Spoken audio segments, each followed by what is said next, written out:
بیٹوں میں کس کو لے کے گئے؟ دامن پکڑیے ہدایت ملے گی. نفس میں کس کو لے کے گئے؟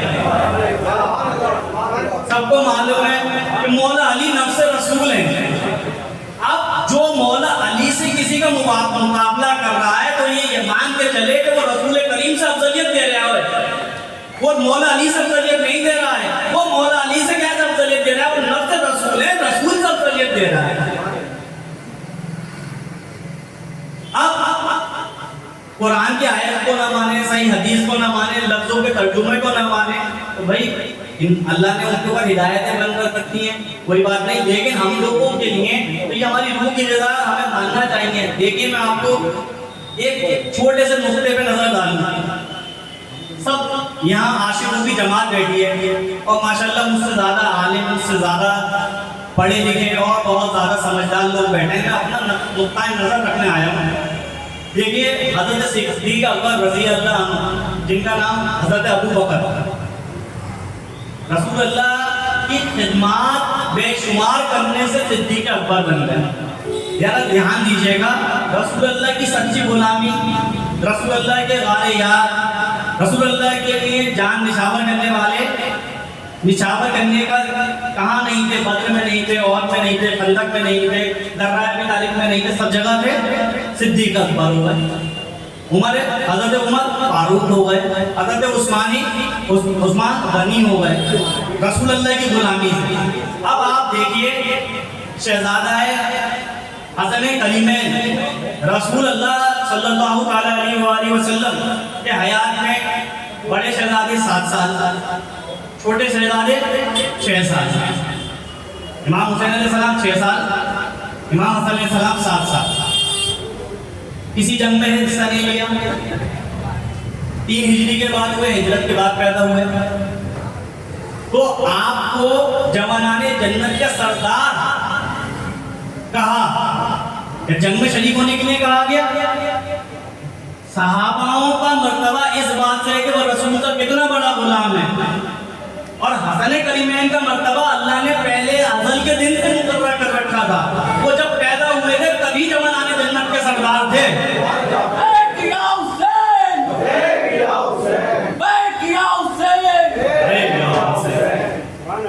وہ پیدائشی جوانان جنت کے سردار تھے, جیسے رسول کریم پیدائشی نبی تھے.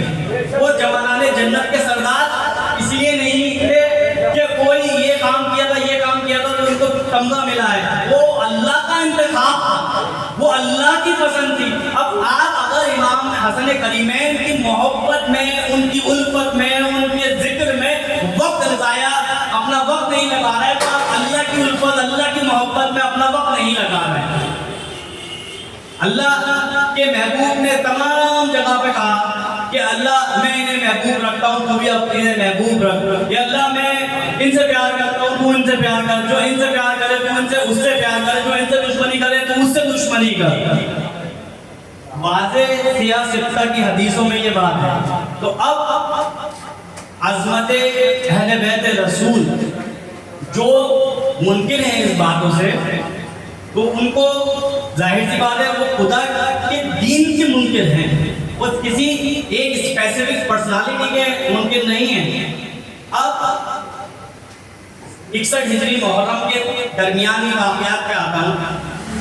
مولا حسین کے لیے سرکار دو عالم صلی اللہ علیہ وآلہ وسلم نے فرمایا کہ حسین علی جیسے ہیں اور حسن میرے جیسے ہیں. اب آپ اس جملے کو بہت سارے ترجمات کر سکتے ہیں. جملہ ہر کسی کے دل میں اپنا ترجمہ ہو سکتا ہے. ظاہر کیا بات ہے, صلح حدیبیہ سرکار دو عالم, حدیبیہ کے بعد فتح مکہ, صلح حسنیہ اور صلح حسنیہ کے بعد فتح کربلا. وہاں پر دین کی عمارت کو جیتا تھا, یہاں دین کو جیتا ہے کربلا میں. وہاں مکہ اور کعبہ جیتا تھا, یہاں پر سجدوں کو, نمازوں کو, منبروں کو, قرآن کو جیتا گیا ہے. وہ سرکار دو عالم کی نیابت میں حدیبیہ ہوئی اور 2 سال کے بعد فتح مکہ ہوئی. یہ امام حسن علیہ السلام نسبت نیابت رسول کر رہے تھے صلح حسنیہ سے, اور مولا علی جو خیبر کے دائروں کو اکھاڑ رہے تھے, دشمنوں کے دانت کچل رہے تھے، وہ مولا حسین کے دانت کچلے کربلا کے میدان میں کہ ننگا کر دیا قیامت تک کہ کوئی مغالطہ نہ رہے. آپ نے پہلے خیمے گاڑے اور جب مخالفین آئے کہ ہمیں یہاں پر اپنے خیمے گاڑنے ہیں پانی کے نزدیک، تو آپ ہٹ گئے.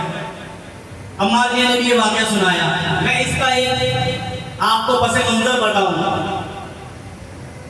یہ ابو سفیان کا باپ حرب اسلام کی ابتدا سے پہلے، سرکار دو عالم کی تشریف آوری سے پہلے حضرت عبد المطلب کو اللہ نے بشارت دی زمزم کی کنویں کی، اور آپ نے کھولا. جب اللہ کا کنواں کھل گیا اور امت عوام اس پانی سے سیریاب ہونے لگی، تو وہ بزنس مین تھا، اسے لگا کہ پانی میں قبضہ کروں گا تو لوگ مجھے اس پانی کے بدلے کچھ اور چیز دیں گے، کہیں گھوڑے دیں گے، کہیں مویشی دیں گے، کہیں چارہ دیں گے، کہیں گندم دیں گے، پانی میں قبضہ کروں گا. وہ واقعہ کربلا سرکار دو عالم کی پیدائش سے بھی پہلے، حضرت عبداللہ کی بھی پیدائش سے پہلے امیہ خاندان کا یہ رویہ تھا. انہوں نے اسی کنویں کو جو حضرت عبد المطلب نے اللہ کی بشارت سے بولا تھا قبضہ کر لیا. اب حضرت عبد المطلب کا واقعہ ہو گیا، پانی بند کر دیا.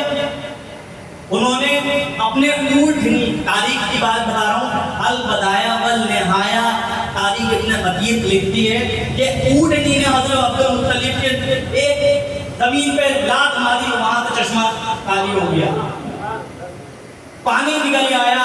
تو انہوں نے اس بات کی حیث چھوڑ دی کہ چلو تمہیں اللہ نے بشارت دی تھی تو تم بھی رکھو اس کا پانی کا، اور ہم بھی رکھیں گے. ایک واقعہ صفین 36 ہجری میں ہوتی ہے، 37 ہجری میں معاف کیجیے، یہی جگہ تھی نینوا کربلا جہاں. مولا علی مشکل کشا جب نہر فرات کے پاس آتے ہیں تو آسمان کی طرف سر کر کے کہتے ہیں یا ابا عبداللہ خبر کرنا 3 بار. لوگ پوچھتے ہیں یا علی آپ کیا امام حسین کو پکار رہے ہیں، انہیں بلایا جائے کہ میں سے کہا نہیں. آپ نے اس وقت جتنے آپ کے عاشقان تھے جو جید صحابہ تھے، انہیں وہ مٹی اور وہ دریا دکھایا کہ یہاں میرا حسین بھوکا پیاسا شہید کیا جائے گا. نینوا نام کی جگہ تھی، اس وقت دشت کربلا نہیں بنی تھی، نینوا نام کی جگہ تھی. پھر معاویہ ابن ابی سفیان پہلے کیا تھا، حرب جو امیہ کا بیٹا تھا، اس نے مولا علی کا پانی روک دیا، نہر فرات کو ہی روک دیا. یعنی کہ ان کی عادت تھی پانی روکنے کی اس خاندان کی. جب عاشقان علی پانی سے تڑپنے لگے پیاس سے، تو مالک اشتر مولا علی کی اجازت سے ایک لوگوں کی ٹکڑی لے کے جاتے ہیں اور دشمن کا ہاتھا توڑ کے نیز کرتے ہیں اور پانی پر قبضہ کر لیتے ہیں. اب ذرا ساقی کوثر کی سخاوت دیکھیے. جو پانی نفس رسول، یا میں کہوں اس وقت نائب رسول بھی ہیں، وہ قیامت تک کے لیے وہ رسول تھے اس وقت، جو پانی رسول اللہ کے لیے بند تھا، رسول اللہ کے جانوروں کے لیے بند تھا، وہ مولا علی نے کہا کہ دشمن کے جانور بھی اس پانی پہ روک نہیں ہیں، یہ ہم آل رسول ہیں، یہ ہمارا کردار ہے، وہ ان کا کردار تھا. یہ قیامت تک کا فرق ہے آل رسول میں اور دشمن رسول میں، کہ وہ دشمنوں کے ساتھ بھی سخاوت سے پیش آتے ہیں، وہ دشمنوں کے ساتھ سے بھی نرمی سے پیش آتے ہیں. وہ بچھو ہیں، ڈنگ ماریں گے، ہم انسان بار بار بچھو کو اٹھائیں گے. تو دوسری بار 2 بار پانی بند ہوا، اور یہ تیسرا موقع تھا کربلا کا. اب دیکھیے کسی کو کسی سے بھی دشمنی ہو سکتی ہے اور سینکڑوں بجائیں ہو سکتی ہیں. دشمنی جان گلے سے سانس ٹوٹی دشمنی ختم، نفرت ختم نہیں ہوتی، دشمنی ختم ہو جاتی ہے. نفرت جو ہے نا وہ کلیجے کو ٹھنڈک نہیں دیتی ہے. اور اس نفرت کا اندازہ لگائیے آپ. یزید ابن معاویہ امام حسین علیہ السلام کو شہید کیا صرف شہید نہیں کرا، شہید کرنے کے بعد جسد اطہر کی بے حرمتی کری، دندان مبارک پہ چھڑیاں ماری گئی، رسالت مآب کے خاندان کی بے حرمتی کری گئی، شہزادگان کو بے پردہ اپنے خیمے میں کھڑا کیا گیا اور کہا کہ آج میرے آبا و اجداد زندہ ہوتے تو اس کام پہ میری پیٹھ تھپتھپاتے، فخر کرتے۔ بچہ اپنے گھر کے ماحول میں پیدا ہوتا ہے، یہ پلید 27 ہجری کی پیدائش ہے، خبیث۔ کون سا وقت تھا 27 ہجری؟ حضرت عثمان غنی رضی اللہ عنہ کی خلافت کا دور تھا، اور وہ بہترین نفس اور ایمان ہے ہمارا، اور میرے پیر و مرشد کا پیغام ہے ہم سارے نیازیوں کے لیے، یا تو تم نیازی نہیں ہوگے اور یا تم یہ کام نہیں کرو گے کہ اگر تم نے خلفائے راشدین کی شان میں دل میں بھی خیال کر لیا برا، تو تمہارا ایمان ایسے نکلے گا جیسے صابن میں سے تھا۔ لیکن کیونکہ وہ اس بندر قبیلے سے تعلق رکھتے تھے، ان کا جینا دھار کر دیا اور وہ فیصلے کروائے اور جھوٹے خطوطوں سے کروائے جو تاریخ میں آج لوگوں کو بد کلامی کرنے کا موقع ملتا ہے۔ میرے پیر خانے سے صاحب حکم ہے، وہ احترام کے لائے گئے رسول کے خدمت گزارے، اگر ایمان دل میں بھی لاؤ گے تو نیازی نہیں رہو گے۔ میری ان پہ جان نچھاور ہے، لیکن 27 ہجری میں بتانے تاریخ بتانا چاہ رہا ہوں کہ عثمان غنی رضی اللہ عنہ کے دور میں یہ گورنر تھا شام کا، خبیث۔ اور گھر کا ماحول کیا ہوتا ہے، بچہ جب پرورش پاتا ہے، صرفین جب 7-8 سال کا ہوگا 37 ہجری میں، یہ 9 سال کا رہا ہوگا، تو گھر میں جو ماحول ہوتا ہے بچہ اس ماحول کو کبھی دل سے نکال نہیں پاتا۔ بچے کا رول ماڈل اس کا باپ ہوتا ہے، شاہ رخ خان عامر خان نہیں ہوتا 100 فلمیں بھی کر لے، اسے لگتا ہے یہ باہر کا ہیرو ہے، گھر کا ہیرو میرا باپ ہے، اور جو باپ کہہ رہا ہے وہ میرے لیے ہے سب سے بڑا میرا ایمان ہے۔ تو اس نے کربلا میں کوئی اچانک سے کوئی کام نہیں ہوا تھا کہ اچانک سے وہ بنا، 6 مہینے میں حالات بگڑے اور 6 مہینے میں کام ہوا، شہادت امام حسین ہو گئی تھی، 6 مہینے کی کہانی نہیں تھی۔ یہ تب تھی جب رسول اللہ نے لا الہ الا اللہ محمد رسول اللہ کی طرف مکہ اور مدینے میں کہی۔ اس کے بعد 20 سال کی مخالفت کے بعد، دانت کھٹے ہونے کے بعد، رشتہ داروں کی کمیوں کے بعد، ڈر اور خوف کے بعد، کلمہ پڑھنے کے بعد، کتنے وقت رہا 8 ہجری سے 24 ہجری میں حضرت عثمان غنی رضی اللہ عنہ خلیفہ بنے، تقریباً 13-14 سال۔ اس کے بعد دین، ان کے پہلے دین میں کیا تھے، طواف کعبہ کرنے والوں کی جماعت کو تجارت کرتے تھے، بنو امیہ والے تاریخ لکھتی ہے، مال خرید فروخت کرتے تھے، شام سے بزنس کرتے تھے، تو وہ دین انہیں تاجر والا دین پسند تھا، انہیں ان غبل سے بھی کوئی مطلب نہیں تھا، لیکن اس غبل سے ان کی پاور بڑھتی تھی، ان کی تجارت اچھی ہوتی تھی۔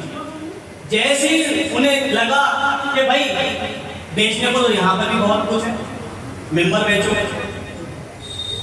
تقریریں بیچو، لوگوں کے ایمان بیچو اور ممبروں پہ قابض ہو جاؤ، بنی ہوئی مسجدوں پہ اپنا قبضہ کر لو، تو یہ تاریخی گواہ ہے۔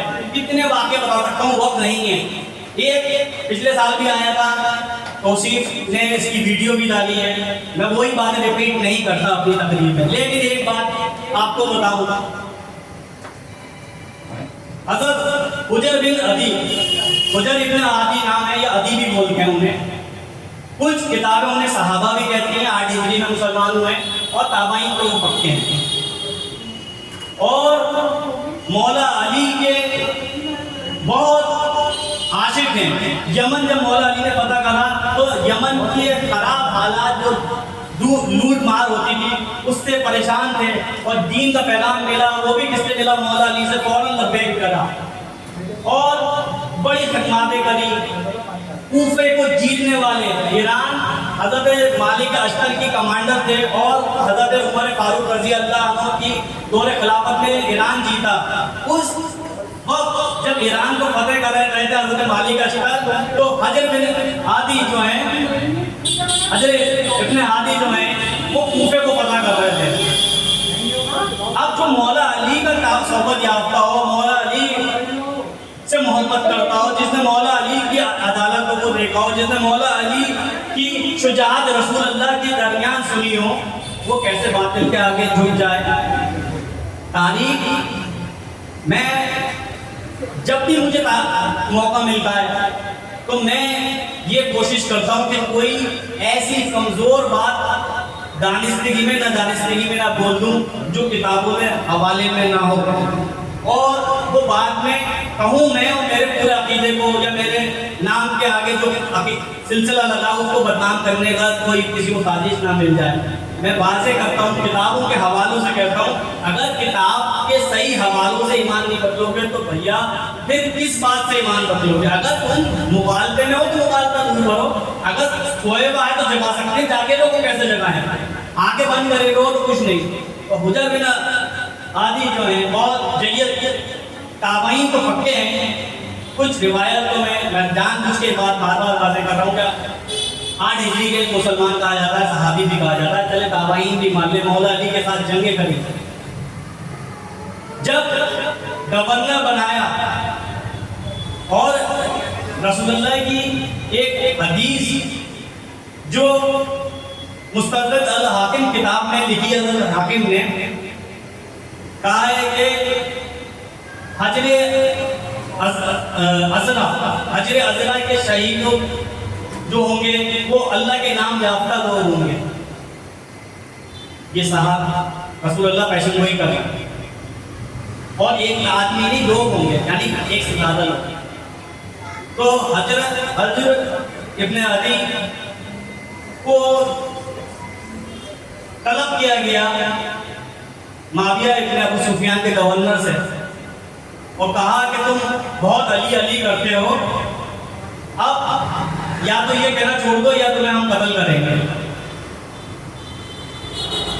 اور یہ کتاب مستدرک الحاکم میں لکھی ہوئی ہے، میں اپنے طرف سے بیٹھ نہیں کر رہا ہوں، مطلب انہوں نے کہا کہ ساری زندگی جو کام کیا وہ تمہارے کہتے چھوڑ دوں۔ 14 لوگ تاریخ لکھی اور 14 لوگ تھے، 14 لوگوں کو لے کے جایا گیا راستے میں اسی جگہ پہ جہاں رسول کریم نے پیشن گوئی کری، اور ان سے کہا گیا کہ آخری موقع ہے، یا تو مولا علی کو گالیاں دو، دشنام ترازی کرو جیسے ہم کرتے ہیں، یا ہم تمہارا قتل کریں گے۔ تو انہوں نے کہا کہ مجھے 2 نفل کی اجازت دو، اور بہت تیزی سے چھوٹی آیتوں کے ساتھ 2 نفل پڑھے، اور کہا کہ اگر مجھے اس بات کا خوف نہیں ہوتا کہ تم یہ سوچو گے کہ میں اپنی موت کو ٹالنے کے لیے نماز لمبی کر رہا ہوں، تو میں نے زندگی میں اتنی جلدی نماز ادا نہیں کری، لیکن مجھے اسی میرے لباس میں، خون آلودہ لباس میں دفن کرنا، کہ روز حشر میں معاویہ کے سامنے اس خون آلودہ کپڑوں میں اللہ کے روبرو پیش ہوں گا اور اپنا حق مانگوں گا اللہ سے۔ یہ مستدرک الحاکم کی کتاب میں ہے، اور 2005-6 کی بات ہوگی، آپ چاہیں تو یوٹیوب پہ سرچ کر سکتے ہیں۔ مصر کے پاس جگہ ہے، یہ ایجپٹ کے پاس، وہاں پر تعمیراتی ملک کے کام ہو رہے تھے، تو ایک مزار اقدس پوچھا، اس کے اندر سے صحابہ رسول برآمد ہوئے، چہرے اقدس پہ ضرب کا خون ہے، آپ یوٹیوب پہ سرچ کر سکتے ہیں۔ 2008 کی بات ہوگی، ان کا روزہ ایک سائڈ میں جعلی لکھا ہوا ہے، نیچے ان کا نام حجر ابن عدی لکھا ہوا ہے۔ یہ کتاب کی 1400 سال پرانی مستدرک الحاکم کی کتاب کی روایت اللہ تعالیٰ نے اس دور میں کھول کے دکھائی، تاکہ آج کے لوگ بھی بین ثبوت کے ساتھ دیکھ لیں کہ جو مولا علی کے عشق میں مرتے ہیں ان کا خون بھی میلا نہیں ہوتا۔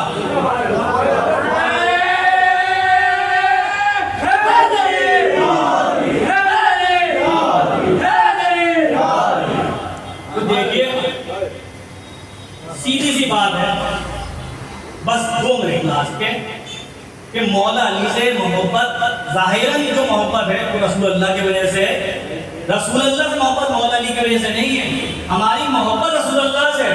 رسول اللہ اگر میرے قاتل کو بھی کہے کہ یہ میرا پیارا ہے تو میں اس کا روز ماتھا چھوڑوں اور انتظار کروں کہ پیارا رسول کا میرے گردن کب کاٹے گا، کیونکہ یہ رسول کا پیارا ہے۔ رسول کے پیارے سے پیار ہے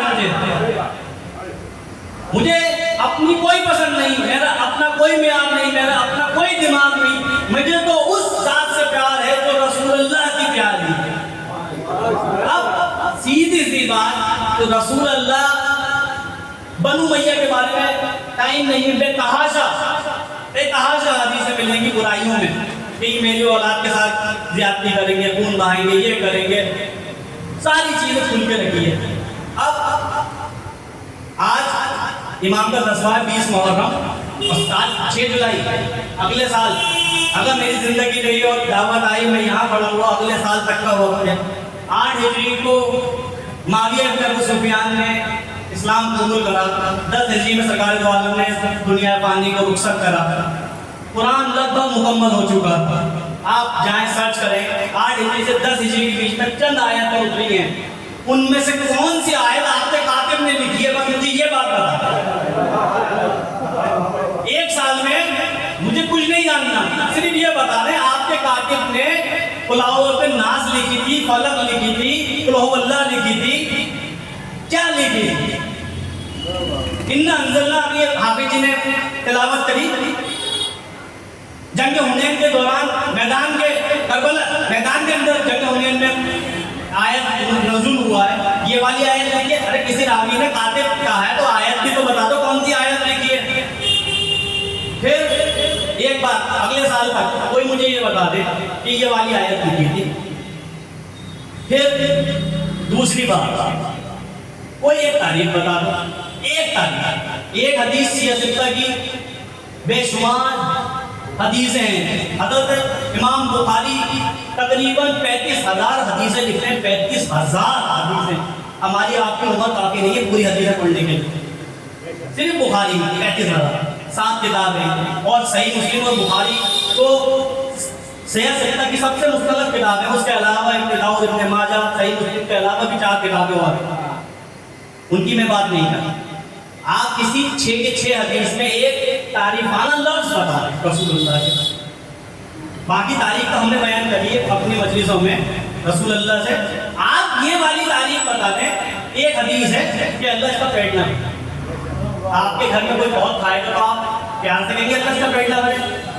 یہ کیا پیار ہے یا طنز ہے؟ اور یہ حضرت مسلم تھے جو بہت تول مول کے اور بیلنس کر کے لکھتے تھے۔ کچھ راویوں نے ایسا بھی لکھا یہ پیٹ کا کتا ہے۔ میں کمزور روایت نہیں بولنا چاہتا، بحث بات بڑے حضرت مسلم نے یہ کہا کہ پیٹ اللہ اس کا پیٹ نہ بھرے۔ اور حضرت عباس کے شہزادے عبداللہ ابن عباس اس کے راوی 3 بار گئے، کھانا کھاتے رہے۔ اب یہ ایک تاریخ، ایک حدیث یہ ہے پوری سیاست میں، اب یہ تعریف ہے تو آپ کے لیے تعریف ہوگی، میرے لیے میں اتنا کم عقل نہیں۔ دوسری بات، کاتب وحی صاحب کی کتابت کی ایک آیت قرآنی 2 سال میں تو اتری ہوگی، بھیا کاتب سے کتابت نہیں کروائی جائے۔ 6-7 ہجری کی کوئی اتری بھی آیت بتائیے، 8 کے بعد فتح مکہ رمضان کے بعد آیت اتری ہو اور کتابت کا آپ کسی ہم اپنے دعوت کریں۔ اور آخری جملے میں نوجوانوں سے بھی کہوں گا، بزرگوں کی تو ہماری سرپرستی چاہیے، نوجوان جو مجھ سے چھوٹے ہیں ان سے کہوں گا کہ آپ مسجدوں میں جا کے پوچھیں۔ ہم نے تو 1300 سال سے ہمارے اجداد نے بتایا محرم یہ ہے، محرم یہ ہے، رسول روئے، ان کا گھر رویا، ہماری حدیثیں تو آپ کو معلوم ہے۔ یہ بتائیے رسول اللہ نے کہیں فرمان دیا ہو کہ میرا نوازا شہید ہو تو تم اظہار محبت مت کرنا، تم آنسو مت بہانا، تم رونا مت؟ کوئی ایک حدیث بتا دیں۔ آپ جو علماء یہ باتیں کرتے ہیں، یہ نوجوان پیڑھی کی ذمہ داری ہے کہ ممبر پہ چڑھنے والے سے ایک بار پوچھے، حضرت ہمارے والے کے بارے میں خیال کیا ہے؟ یہ تو پوچھتے ہیں۔ آپ یہ بتائیے آپ کے والے کے بارے میں خیال ہے تو ہم بتاتے ہیں آپ کا ہمارے والے کے بارے میں کیا خیال ہے، آپ کا ایمان کیا ہے؟ وہ ایمان کا حصہ ہے ہمارے والے۔ آپ ممبر پہ جس پہ بیٹھے ہیں اس پہ بیٹھنے کا حق نہیں رکھتے اگر ہمارے والے کی اطاعت نہیں کریں گے۔ تو نوجوان بچوں سے کہہ رہا ہوں، مسجد میں 5 وقت نماز پڑھنے جائیں، عالموں سے ان کو پریشان کریے، پوچھئے کیوں نہیں بتاتے؟ جب انہیں لگے گا یہ امت مجھے ممبر پہ اٹھا دے گی، یہ نمازی مجھے جینے نہیں دیں گے، تو وہ کتاب کا مطالعہ کریں گے یا اپنا اسٹینڈ بدلیں گے یا وہ ممبر چھوڑیں گے. ان تین میں سے کوئی ایک کام کریں گے. آپ پوچھئے کہ رسول اللہ نے منع کہاں کیا؟ ہماری کو ہم جب حوالے رسول اللہ کی ذات سے دیتے ہیں تو اس سے نیچے کا حوالہ ہمیں برداشت ہی نہیں ہے. ہم جو کرتے ہیں شوق کرتے ہیں, ان کا نام لیتے ہیں, مجلسیں کرتے ہیں, آنسو بہاتے ہیں, خوشیاں خرچ کرتے ہیں, لوگوں کے تانے سہتے ہیں. اس لیے تو بہت حوالے دے دیے ہم نے, بار بار نہیں ریپیٹ کریں گے.